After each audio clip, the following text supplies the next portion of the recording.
We are here in the School of Business again with Andrea Soberg, who is one of our faculty members here. So Andrea, an important part of a business education is obviously the practical application of what you're learning in the classroom. So there are a couple of things that the School of Business is famous for in that regard. One of them is our mentorship program. Can you talk a little bit about what that looks like? Yeah, wow. We've had the mentorship program for probably, I want to say 15 plus years now. And these are senior business people who volunteer their time from the local area, but we have had them from the US and from Eastern Canada, and they give their time to our students. So typically it's the third year business students who get a one-on-one with a mentor starting in September all the way to April. And these mentors take them into their boardrooms, take them into their meetings, but basically mentor them for the 8 months, and many continue into the students' careers as they graduate. So they become much more than just that 8-month period of time. Wow, excellent. So what makes that important for a business student to have that mentorship starting so early, not waiting until they get into their career? One of our ideas was, when we first decided that this was important for us, was that the students, by the time they get to their third year of university, they need to truly start to see the real world of business. And so having that chance to be with an accountant or a financial planner or an HR professional who could guide you, even give you answers to questions in your courses, but would guide you as you go into your career. So we thought the third year was best. We have fourth year students in it, but we felt that really earlier was better to get them really primed for where they want to go. Yeah. That's excellent. So do all third year students go into the mentorship program, or how does that work? It's, if they want to, they can. We really encourage it.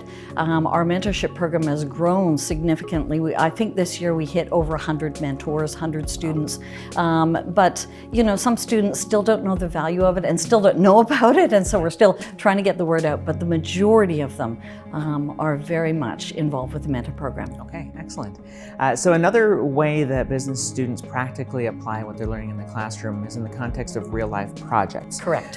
So I know that it is a priority of the School of Business to have students actually in real-life situations. So the first time they're interacting with business is not after they graduate. So what does it look like in those projects while they're here? Every one of the specializations that we have has a project course.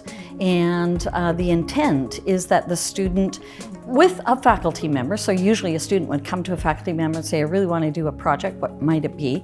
And these are real-time consulting projects. So for example, my area is human resource management, and I have 2 students right now working on an analysis of all the HR systems in a local not-for-profit. And they've done research on best practices, they've interviewed many people in the organization, and in 2 weeks' time they're presenting to the board of directors on what their recommendations are. So typically we have several of these fourth year students working on these real-time projects for local firms. Yeah. What is that experience when you think of those students a couple of years from now when they're graduating? What do you think that's going to do for their resume and for their job interview prospects? Well, first off, on their resume, it is going to show something real. And I think one of the things that they leave with also is they have a piece of material, let's say, and it's a binder that shows, you know, the project they've done, which a real consultant would do for a client anyway. And so, you know, it's demonstrating to that future employer, this is the type of work I can do. This is, you know, how we went through the analysis, etc. So it truly does demonstrate something real. I think the other thing that it does is it builds up their confidence. You know, they know how to speak to a board of directors. They know how to present. They know how to write. And so I think it's adding some further skills than maybe a classroom setting of just writing a paper in a classroom might do. Thank you so much for joining us today, Andrea. And so if you would like to learn more about the School of Business and the real-life applications and hands-on learning that takes place, visit twu.ca and look for the School of Business.